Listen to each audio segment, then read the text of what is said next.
Shalom, shalom. Ne restez pas bloqué dans une situation. Bien des personnes, après avoir appris un métier, avoir une qualification particulière ou bien une situation de commerce, restent bloquées dans leur activité et n'arrivent pas à se réinventer.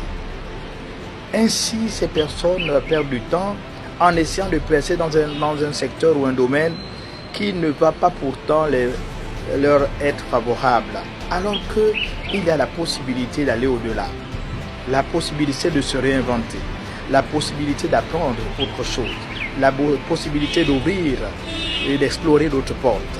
C'est ce qu'a fait Joseph. Joseph avait de grandes visions de la part de Dieu.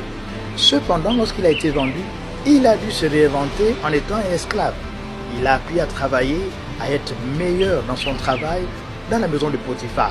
Il est même allé plus loin. Il s'est perfectionné même en prison, au point de se faire distinguer et d'être écouté par les hauts cadres qui étaient enfermés avec lui. Vous savez, même quand quelqu'un est enfermé, il est orgueilleux, mais il n'écoute pas les esclaves. Mais pourtant, ces personnes ont quand même écouté Joseph, au point de se confier à Joseph, parce que Joseph avait une expertise. Il a su se réinventer. En se réinventant, il a atteint l'objectif de Dieu pour lui, celui d'être l'instrument que Dieu devait utiliser pour l'Égypte.